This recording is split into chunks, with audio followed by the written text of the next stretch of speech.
We are born free, and we will die free. The time in between, though, that's complicated. In that time, governments, institutions, and our egos will limit our ability to find true freedom in this life. These are real stories of real people overcoming the odds, persevering in justice, and unlocking their potential. Welcome to Finding Freedom. Here's your host, John Oderman.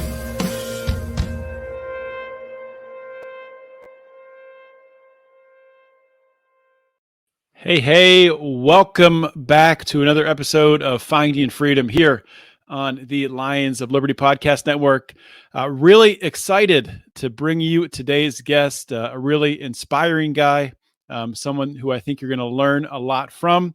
Before I introduce him, I just want to remind everybody that in order to get more content from the Lions of Liberty, from Brian and myself, you can join the Lions of Liberty Pride on Patreon or Locals.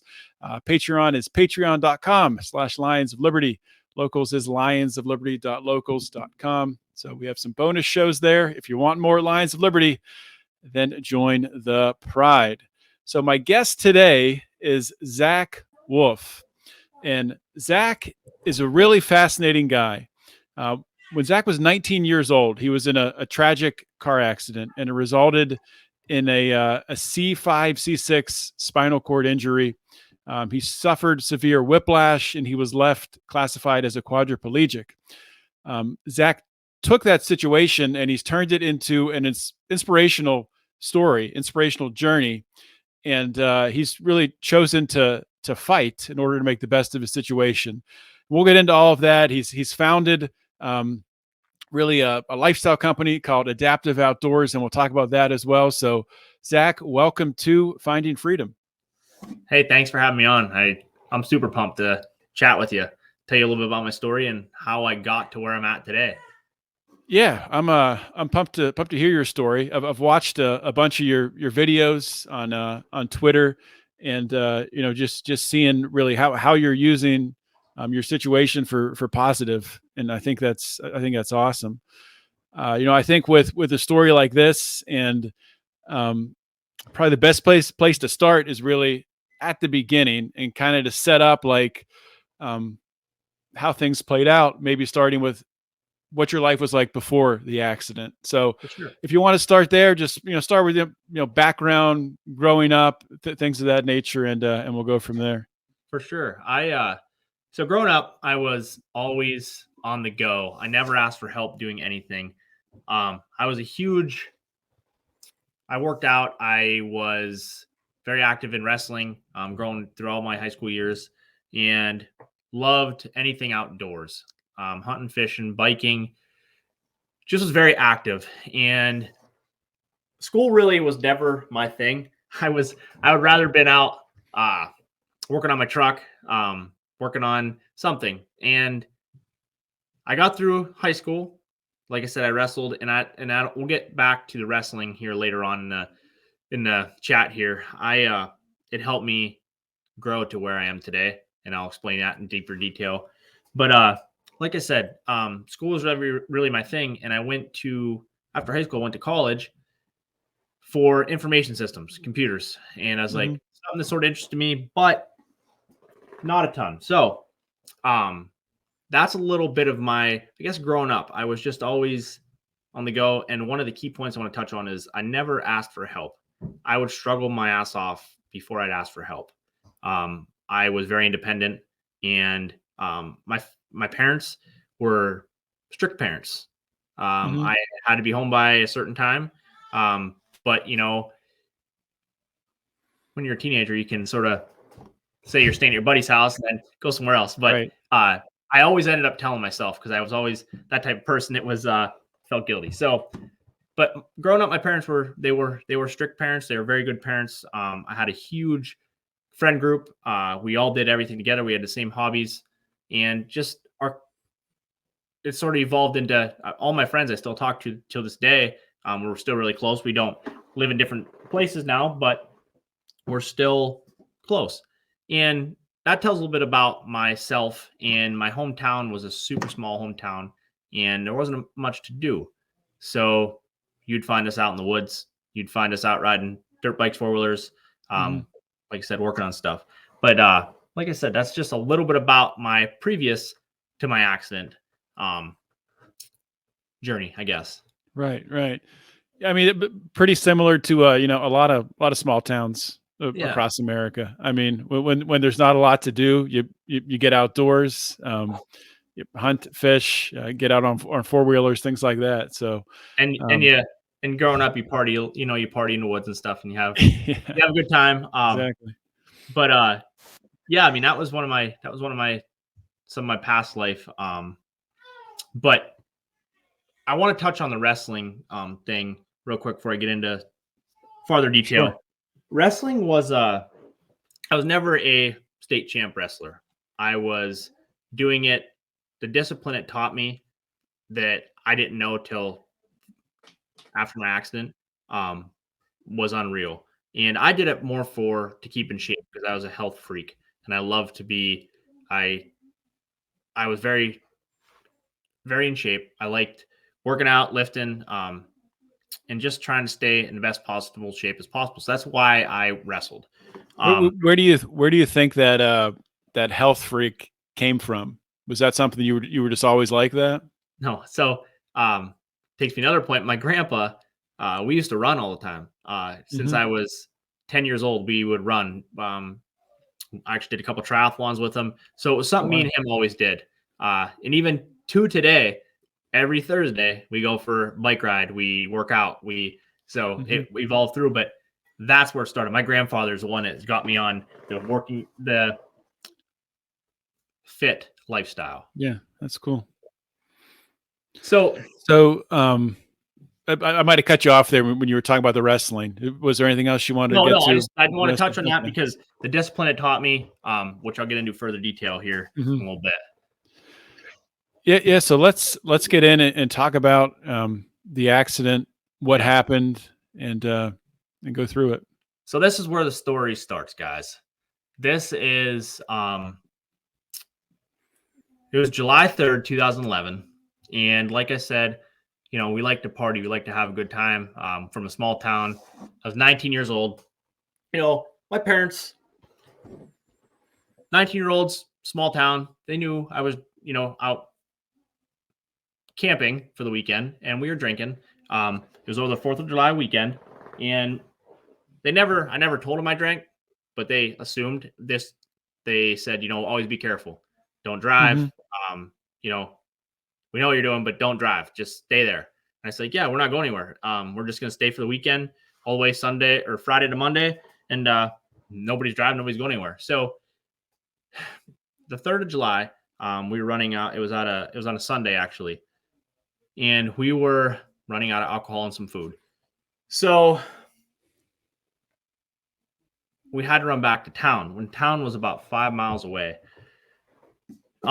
We left camp. I was supposed to drive and I didn't drive. My buddy drove. So me and two of my buddies jumped in my buddy's truck. It was a single cab Dodge 1500. We get in it and, nobody knew we left. My parents didn't know we left. Just run town real quick. Be back in 20 minutes. So we going down a dirt road and drinking a couple beers while we're going and listening to music. And we were about a mile outside of town, outside of Johnsonburg. And there was a sharp curve. So went around the bend and the driver took the turn a little bit wide. Car was right in our path of travel.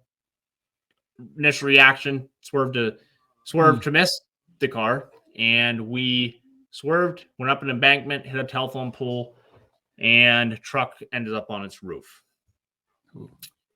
Now, this point, I remember where we're seeing, I can still play it to this day. Going down the road and I see the telephone pole in my path of travel.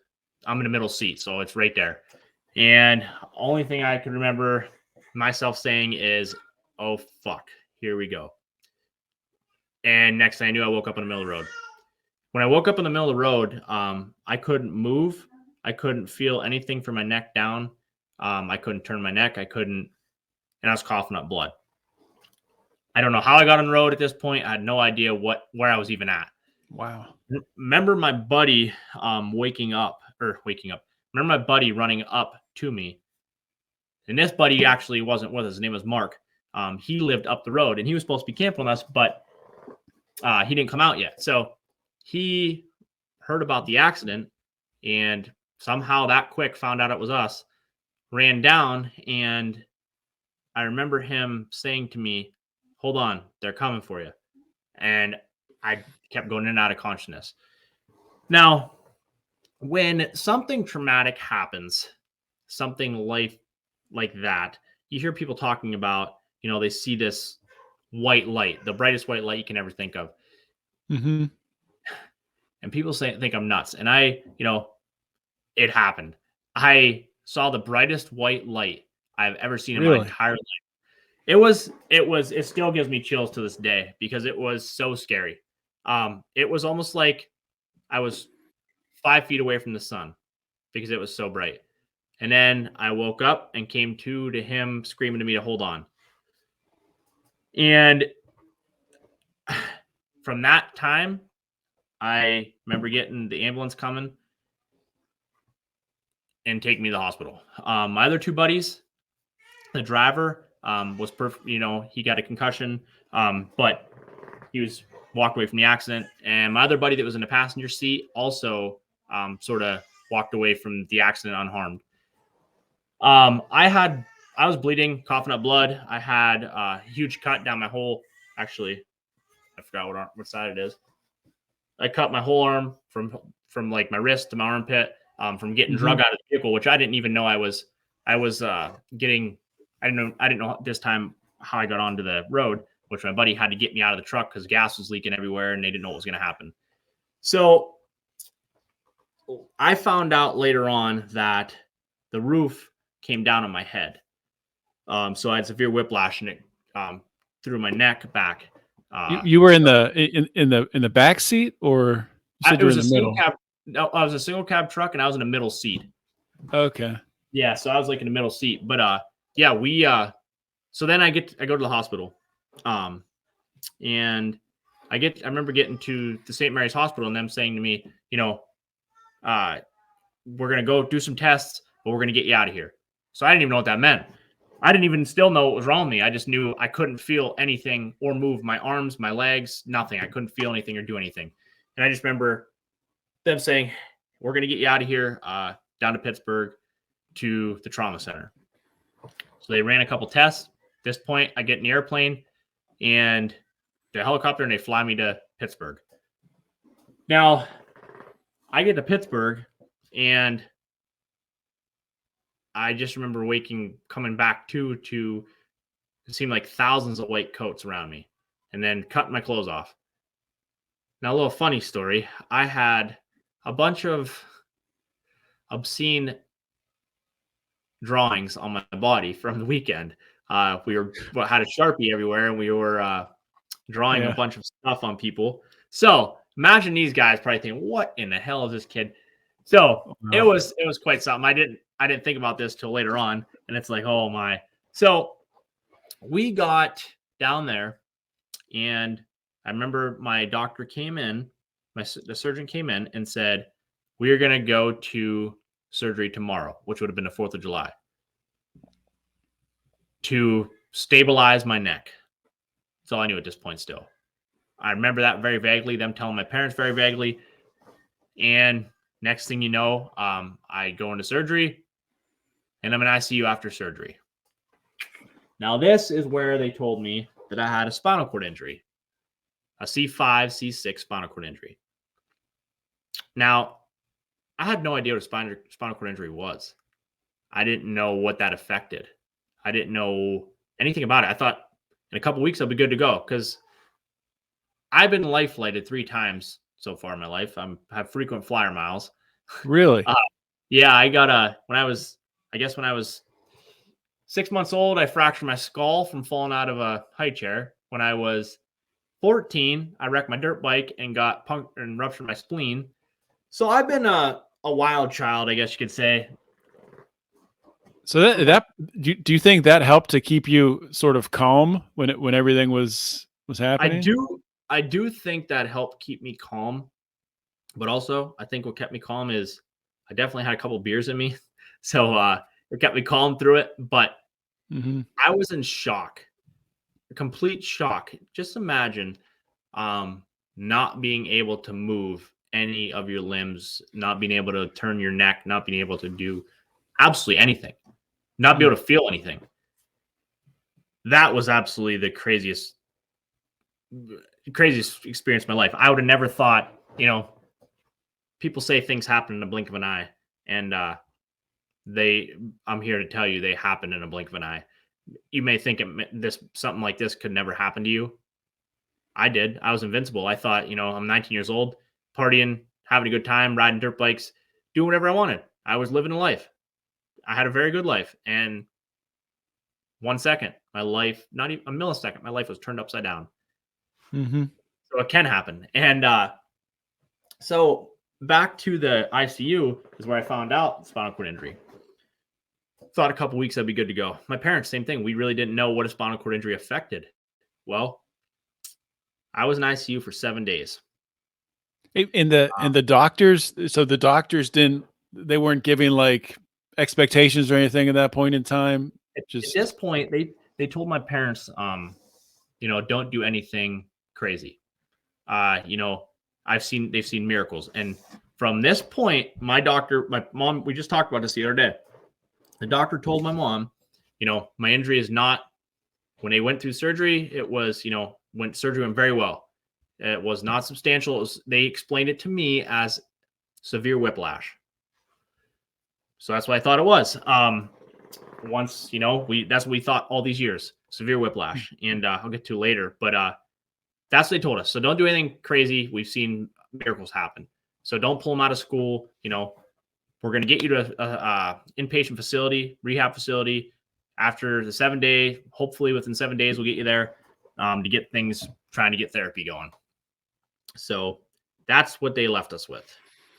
Now, my parents had to make a decision to what rehab to go to. And we didn't know anything about, like I said, spinal cord injuries. So they made the decision based on what's closest to home, which was on the outside of Pittsburgh and Hummerville. And that's where I went because it was easy for my friends to get there, easier to didn't have to go in the city. So I went there. And that right there, when I got to rehab, is where I knew I really messed up.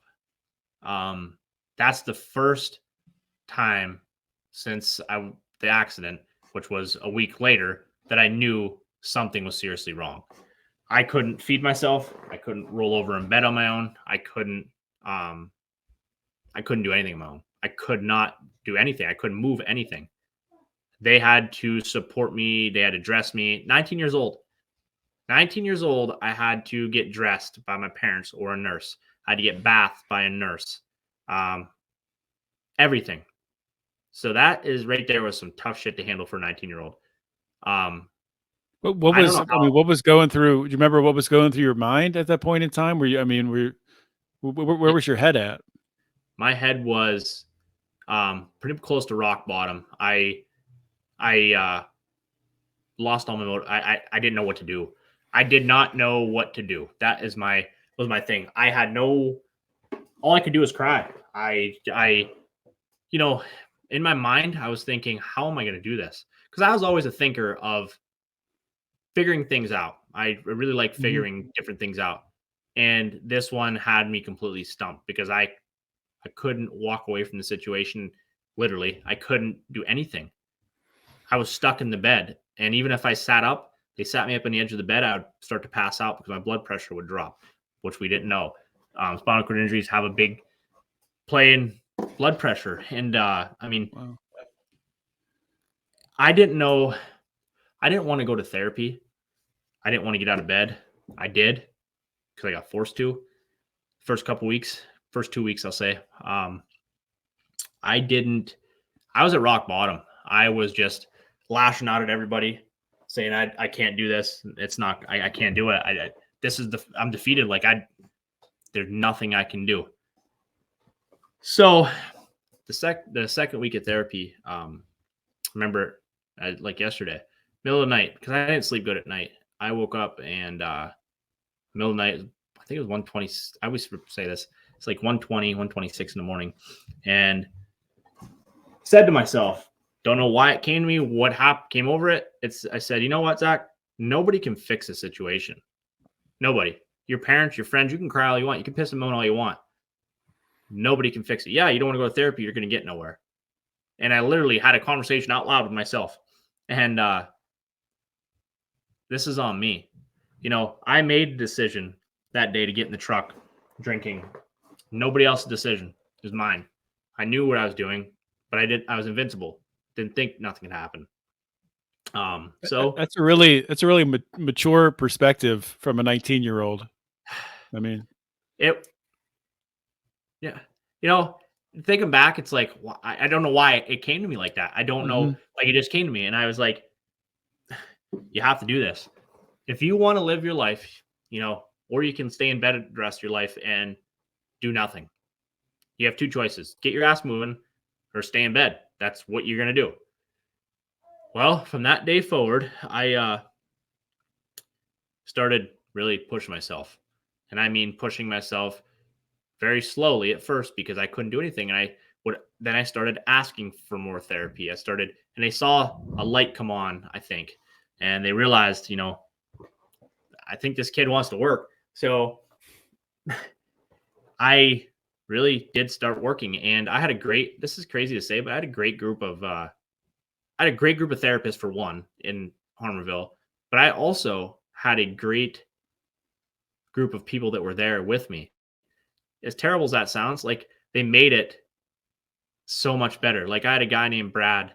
I'll remember him till the day I die. He would make me laugh about things and he would joke around and he would, you know, it made things, you forgot about the little things sometimes. So it was nice. And I think that helped me a ton too. But still, I was in inpatient rehab for 2 months, and the hardest thing that I heard was towards the end of those 2 months. Yes, I worked very hard throughout the whole time, and they said, you know, you're going to need a power chair the rest of your life. And right there, I was like, kicked me right in the face, basically. I need a power chair. I said, no, I'm not. I said, no, that's not happening. They said, so can you explain what you mean by power chair, just so everyone understands? Sorry. Yeah. So a power chair is basically I'd be sitting in a chair and I have a joystick to wheel me around everywhere. And that was going to be my life, they said. And I said, no, it's not happening. And they said, Zach, like, we can't send you home from therapy without you being able to move yourself around. I said, well, I'm just telling you, it's not going to happen. And I won't do that. I said, there's no way. So about 3 weeks before I left therapy, I said, you guys are not, I was in a manual chair, which a manual chair just wanted to push myself the whole time. But my parents were pushing me while I was trying to help because I still had no real movement in my arms. I could move them a little bit to sort of, I don't know how to explain it, sort of throw my arms to move the wheels a little bit. Still could not do it myself. 3 weeks before I left, they said, all right, we got to get your chair fitted. You know, we're going to send the rep in and we're going to get you fitted for a chair. Well, they brought a manual chair and I couldn't push it. They said, we can't send you home. And I said, all right, I'll make a deal. If I can make it around this gym before I leave, one lap, I go home in a power chair or a manual chair. And they're thinking, there's no way. But yeah, we'll do it. By the time I left, I made it around the gym one lap. So no power chair for me. And I made that goal in my head. That's where it started. I learned so much that day I said that I made a goal. It may seem like a big goal at the time, but it's like, I'm going to do this. 3 weeks. I have 3 weeks to work on this. So we worked in therapy strictly to me trying to push that chair. By the time I left, like I said, I pushed the chair. So it was, that was a big thing, but I could only make it one lap around and I was completely wiped out. I do want to say, like, I was, like I said, I was always in very good shape, and all my muscle mass, which was really another thing hard to handle. my body completely changed. My muscle mass was gone. And it was hard to look in a mirror. It really was at first. Mhm. And that was a big thing for me too. So I struggled a lot with that, but I knew I still had to work. So after inpatient rehab, came back home. And back home, like I said, was a small town. So I didn't know if I would get the therapy I needed in my hometown. And I was completely wrong. I told these guys what I wanted to do at therapy. They never worked with a spinal cord injury patient in this area before me. And they researched, they saw what determination I had, and they pushed me to my max. And that's what I wanted. Like I said, I want to be pushed to my max. So Mhm. going to the outpatient and transitioning to home life was super hard for me as well, because it's not coming home, getting dressed, going to work, going to school, going outside, running around. My cousins all lived up by me.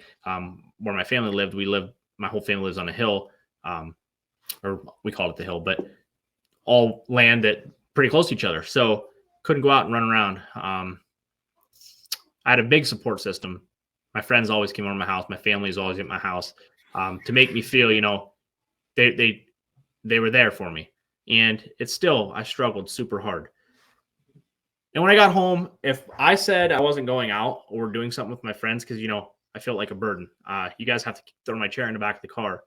Well, they didn't take no for an answer. I was going. They didn't care. I Mhm. was going. If I said no, I was going. Which really, they don't even understand how much that helped me out, progress through this whole journey, to force me to do things that I was uncomfortable doing, because it opened many more doors for me to realize what I can do. But back to therapy. I went to therapy for 2 hours for my upper body and my hands, and 3 hours for physical therapy, which was just, we got in the swimming pool. We did different exercises for my core. We did exercises with my legs. Even though these muscles, per se, were not moving, we still worked on things, trying to get them to start working and start firing. So I'd go to therapy 5 hours, come home, rest for an hour. And this was every single day you were doing this? So 5 days a week I was going to therapy, Yeah. and 7 days a week I was doing therapy on my own.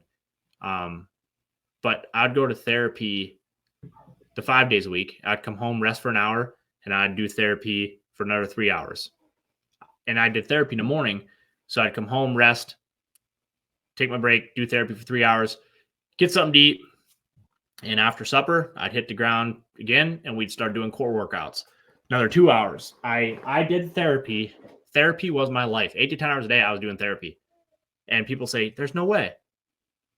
But there is. I did it. I was exhausted. Yeah, I worked my body to the max, but that's how I got to where I'm at. Days that I didn't want to get out of bed, days I did not want to go to therapy because I just didn't feel right or didn't feel good. And people have them days. And there's days I couldn't make the therapy because I was literally sick. But days that I said to myself that I couldn't do it, or I, just didn't feel like it today. Mom, I don't want to get out of bed today. I don't feel like it. There's none of that. It was, you're doing it. It doesn't matter. You're getting out of bed and doing it. Yeah. I didn't have a choice. And that instilled in my mind, this is where the whole wrestling mentality came in. My motivation went out the window. I had no motivation. Like, motivation was a thing of the past. The discipline kicked in to where it got to me where I'm at. I was disciplined to the point where if I didn't do a workout, I'd feel so guilty on myself that I'd have to get out of bed and do it. Like, my mind. I trained my mind so hard to not think of what if, or not think of I can't. It's think of how I'm going to do this, or I got to work harder to get to this point. And throughout this whole progression, I am setting small goals for myself, goals that were realistic for me to get to. One goal was, I want to be able to sit up on my own. I want to be able to sit up on a bed on my own. Well, that was the first goal we started working on. And that transitioned to a whole new world of things. Like, I was able to sit up on my own. Then we started working on wheelchair transfers from my wheelchair to the bed, my wheelchair to the car. Like it was a stepping stone. Each step I took got me to a new point. That's how I progressed. But the progression was the discipline to not quit. And I get the question all the time, how did you do it? The best answer I can give is I didn't give myself another choice. I knew what needed done. I knew that I wanted to live a full life independently. And I wanted to prove these doctors wrong that said that I was going to need full care the rest of my life. I was going to need care. My parents were going to have to take care of me the rest of my life. And yeah. So you talk about like making that switch in your brain that really led to that discipline, and setting the small goals.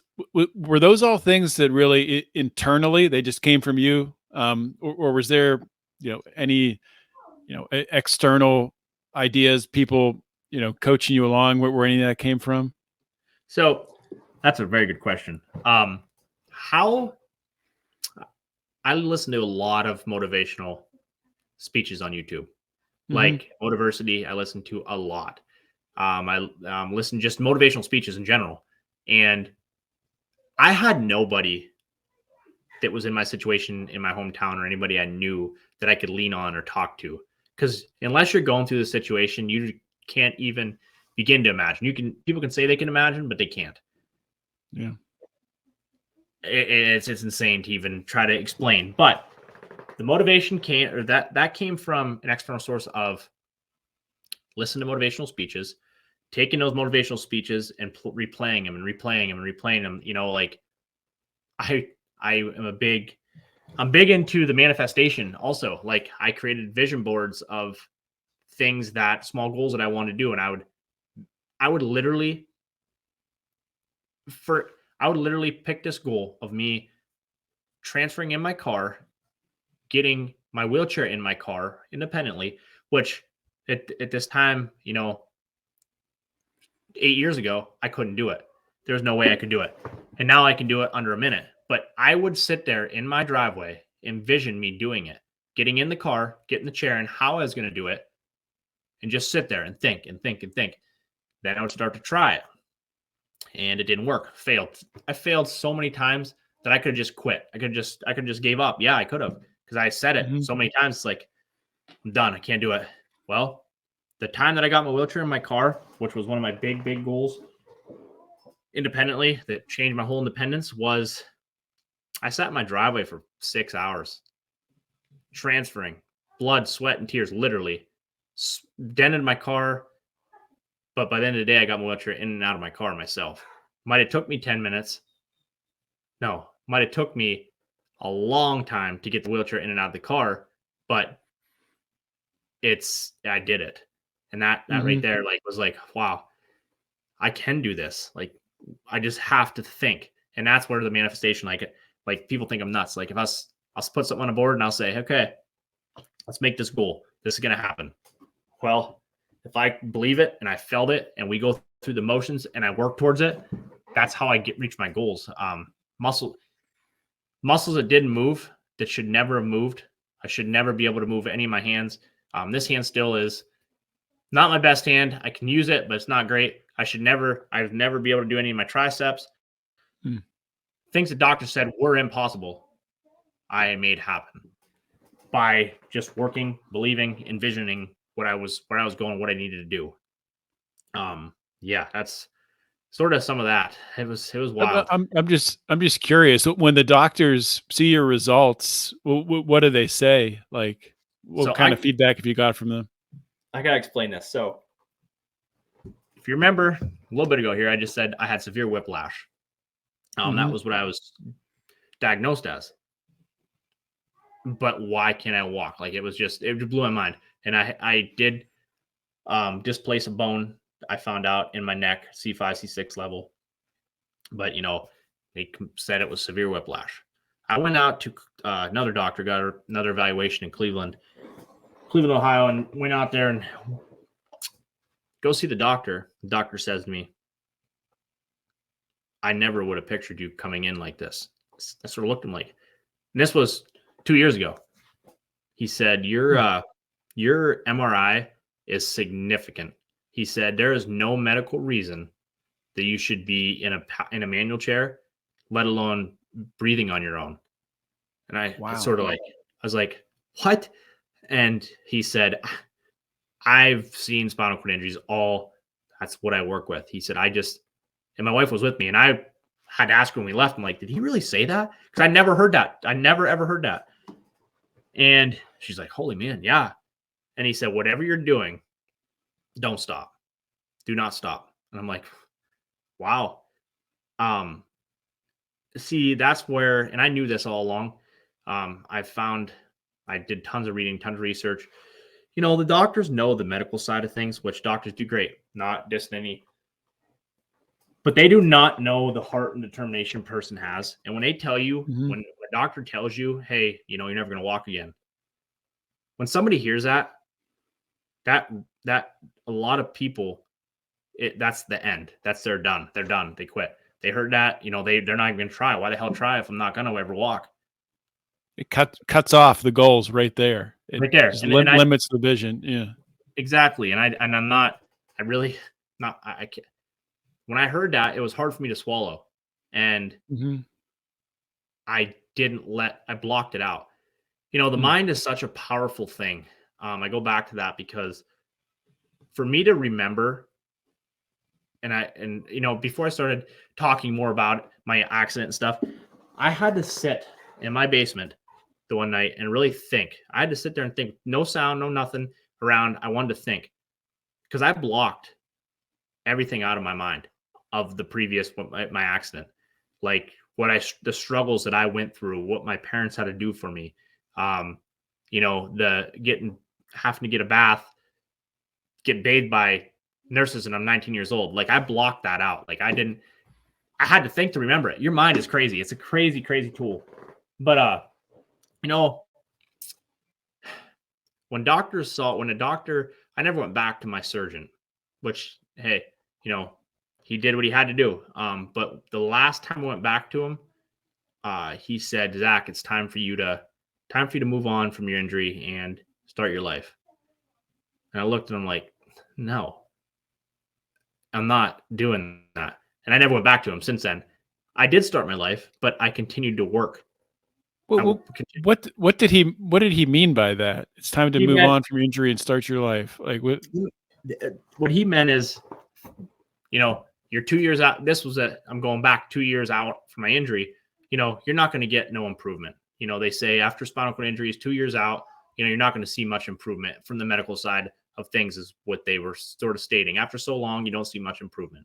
So it's time for you to just, stop going to therapy and start your life. Maybe go to school, start doing something. And I'm thinking, no, that's not happening. If I would have quit that day, I would never be able to live on my own. I'd never be able to do half the stuff that I do now. Yeah. So how much, like, from that time that he said that until now, like, can you just list some of the improvements that you've seen? So some of the improvements I've seen is from that time, I still couldn't transfer on my own at this time when the doctor told me that. I'm able to transfer in and out of my car now independently. I can transfer anywhere. Basically, I'll say. I regained my core back. I regained my triceps back. Just want to jump. My tricep on my right side, when I'd raise it above my head, it was always just fall on my head. I couldn't even hold it up. And my tricep just came back to about 80% last year. Wow. It's crazy. So crazy. They told me I'd never be able to walk I'd never be able to walk, period. And I always really wanted to push for braces to try to walk. And when I was in inpatient rehab or outpatient rehab, we set a goal and we put knee immobilizers on my legs to lock my knees out. And no, I couldn't take a step at all. I needed full assistance to take a step.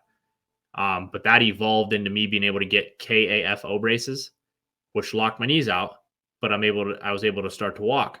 I couldn't walk 20 feet at first. Now I can walk basically as far as I want with these braces. Yes, granted, my knees are locked out, but these are all things that should never have happened, according to medical side of things.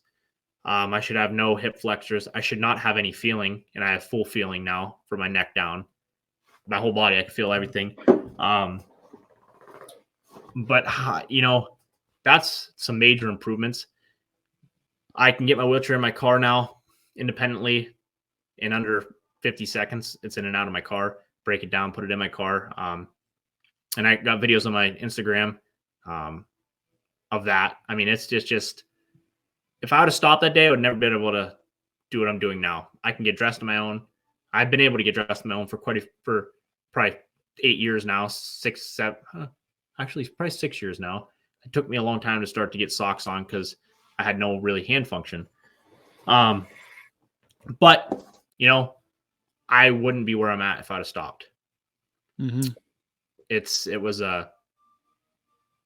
how did I do it though? When somebody told me it's time to move on, and goes back. So you said it in your one video. You said, a spinal cord injury is what you make of it. Yeah. Can you kind of expand on what you mean by that? Yeah, you can. I do everything I used to do, then some. I live a full life.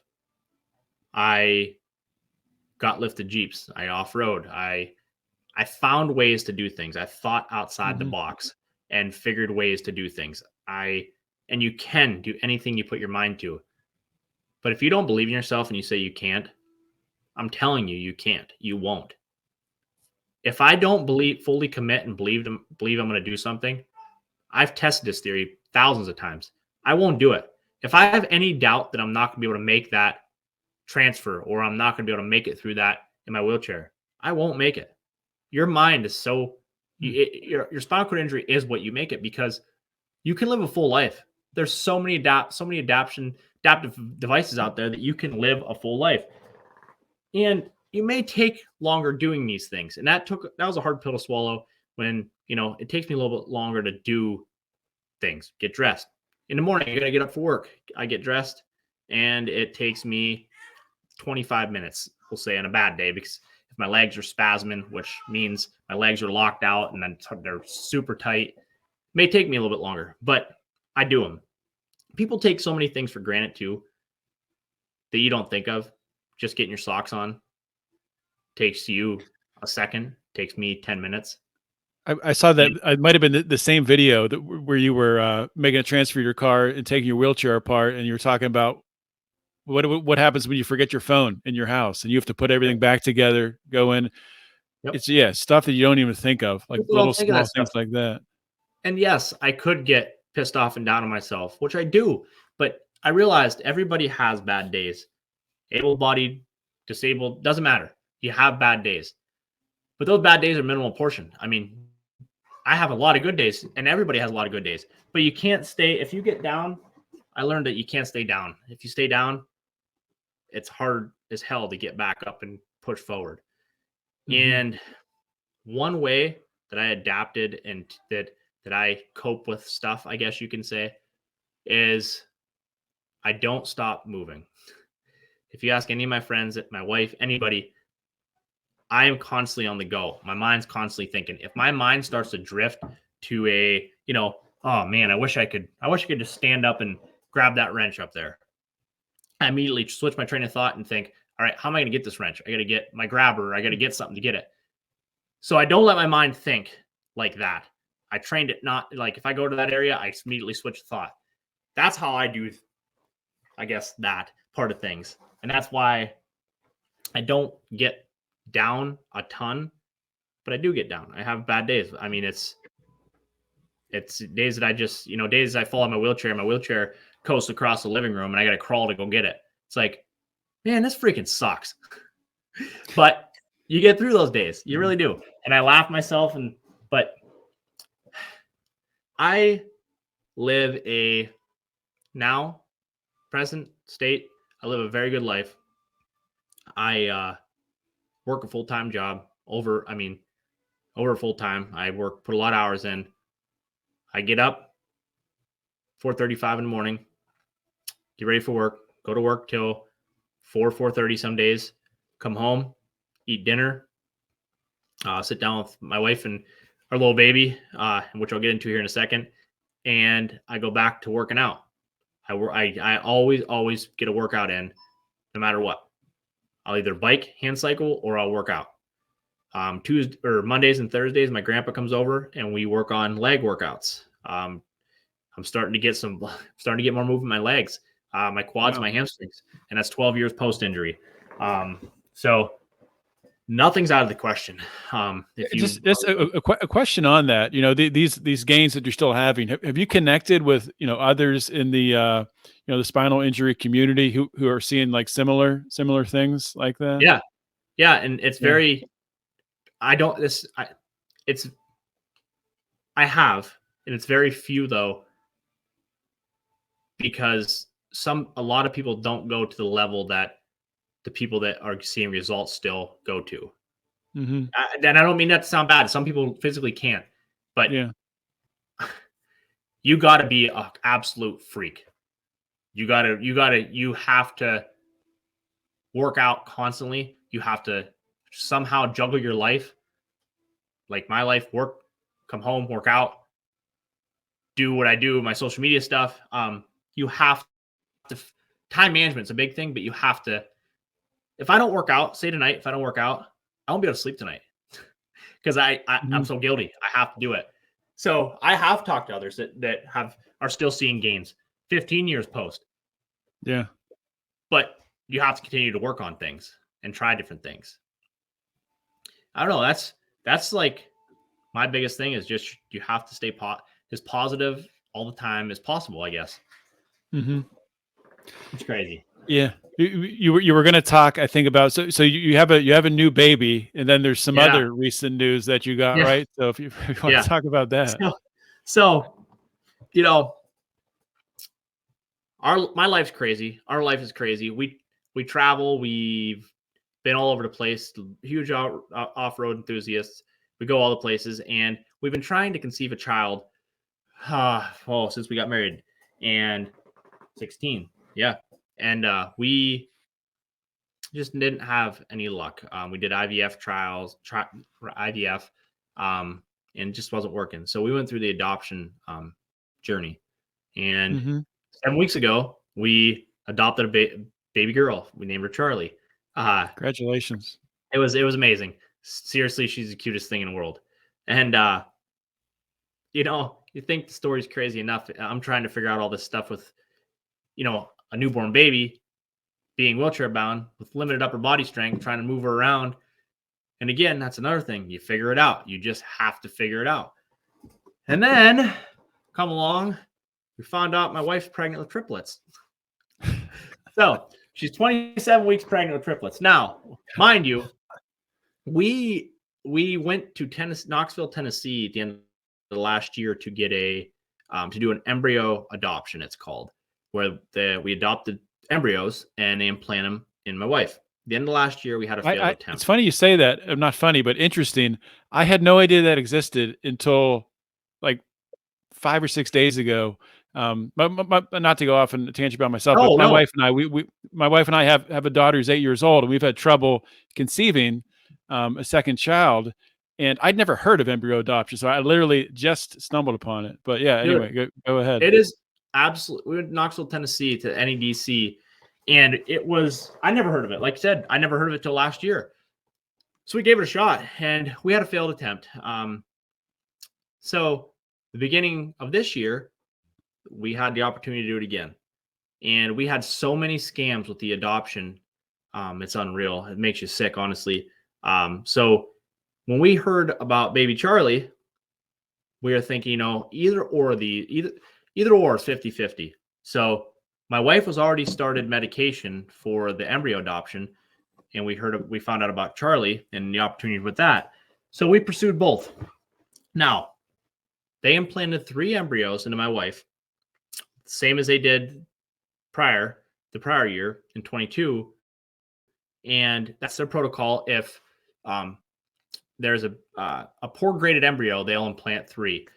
So less than a 1% chance of triplets.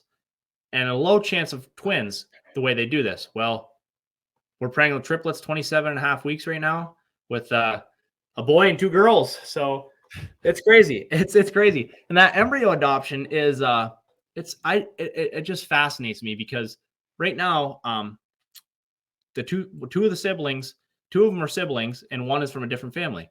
It's crazy. It's just crazy. Like these things are possible. Yeah, it's wild, man. And I had no idea how many embryos there are that are. It's like there's Yeah. like a million embryos that are frozen. Yeah. Yeah, Yeah. And it's the wild. actual the one NEDC we went to, they were one of them. I think they were news for a 30-year-old frozen embryo that somebody just had a child with. Mhm. It's crazy. But Wow. our life is about to get wild. And I've always said it, and this got me through to where I'm at too, is I love a challenge. And let me tell you, it's a challenge. And, you know, I told my wife, we were just talking about this before I jumped on a call real quick. For me to be able to do something on my own, nobody can be around. So I need to be, how I found out to get back in my wheelchair, nobody was home. So I had to do it. I had to figure out a way to get back in my chair with nobody home. Changing a diaper. I've been there. For past 7 weeks, we've been changing diapers. Well, first time I changed a diaper, I was with my wife and she, we went through everything and she helped me do everything. Well, she left and I'm like, oh no, I have to change a diaper. So I got everything ready. You find ways to do things. I had to use my teeth to get the zipper of the onesie down. And long story short, Charlie was a trooper. Took me 26 minutes to change a diaper.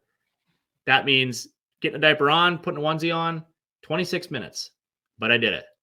And all I can do is go down my time from there. So, that's how I do it. I like a good challenge. So these next 3 are going to be a challenge, but we're going to do it. And it's going to be a hell of a story. Oh, you guys will see us on something because they're going to be pushing me down over the hill probably in a couple years. Yeah, but that's just such an amazing story. The way the way it's taken a surprising turn here, just absolutely incredible. It is hard to even put into words. But we didn't get to talk about adaptive outdoors yet. So let's talk a little bit about that, where that came from, and what you want to do with it. So my adaptive outdoors, I started in 2020. The reason I started adaptive outdoors, and I never was one to put myself out there. I did not like to put myself out there on social media ever. And adaptive outdoors started because during COVID, I was really thinking. I had some time off work, and I was thinking, nobody. When I was first injured, there was not a hub to go to, or a website, or a social media page that showed all the different types of adaptive equipment that's out there for people. Spinal cord injuries, any type of disability. I share so many things on Adaptive Outdoors of different disabilities, and just inspiring stories of people overcoming what was said to be impossible. So I had no idea what my vision was with it. I wanted to create a hub, and I wanted to show the adaptive equipment that gets people outdoors to enjoy the great outdoors with, adaptive equipment. So the outdoors was a therapy in itself for me. So I wanted to sort of show that. And adaptive outdoors took off like crazy. I was getting emails all the time asking what this piece of adaptive equipment is, or, thanks for sharing that. That made my day. It was that inspiring story showed me that I can do this, or, hey, that's how you get your wheelchair in the car. That helped me figure out my next step. So my vision with adaptive outdoors was a hub to show people, an inspiring place for people to go to see that a disability does not define a person, because it doesn't. And anything you put your mind to, you can do. The future adaptive outdoors, my vision of it would be to have a building someday and be able to let people come try adaptive equipment out prior to purchasing it, because this adaptive equipment is insanely priced. And you don't really know what works for you and what doesn't. And that may be in the works here in the future. And to help people adapt their vehicles with spinal cord injuries or any like disabilities with limb function, with hand controls, installing hand controls, doing vehicle modifications. I've been, in talks with some people. I want to help people see that there's light at the end of the tunnel and you can still live a full life. That is my overall goal of Adaptive Outdoors. And I'm not here to, the thought of making money was never in the plans of this. It was more for, I really want to help people see that they can do whatever they put their mind to. And you 100% can. So that's a little bit about the Adaptive Outdoors. It's doing very well, and just helping others see that. That's awesome. And you've also been, I talked a little bit about the social media and the videos that you've done. You found some success on TikTok, I understand. Yeah. TikTok sort of blew up. It went crazy. Some of the videos and Instagram took off. Now all the videos with little Charlie, people are asking me how I get Charlie around the house. And I shared this belt that I wear that she sits in, a lap baby it's called. And just little things that people don't know about that has helped. And I have some new stuff coming up with how I can use a crib being in a wheelchair. So that's something to look out for. But it's I enjoy it, and I do it out of enjoyment. It's not work for me because I don't stage any of my content. It's my life, and I've seen it. It helped a lot of people, and that's why I continue to do what I do, because and you get those people that will say stuff, but hey, I just let it go. Yeah, it's the internet. You're always going to have people hating on you, no matter what you do or what you say. There's gonna be haters. But I guess last thing before I let you go, if you could just give all your plugs, your social media, Adaptive Outdoors, anything else that you want to plug. Definitely. My personal Instagram is zwolfe, ZWOLFE01. Adaptive Outdoors is Adaptive Outdoors with a Z. AdaptiveOutdoors.com. I have a YouTube, which is Adaptive Outdoors, and we are starting a new social media called the Wolf Pack. So we're gonna have be sharing a lot of stuff on there with how we get around with 4 kids, 4 babies, infants, newborns. It's gonna be wild. But yeah, that's some of my stuff. Follow me and join the craziness. All right, man. Well, Zac Wolfe, thank you for coming on the show. And I appreciate it. All right. Well, that was my interview with Zac Wolfe. And guys, if you like this, please share this show. You can share it in podcast form. If you're listening, whatever podcasting app you're on, if you're listening on YouTube or Rumble, please share it with a friend so others can see this content.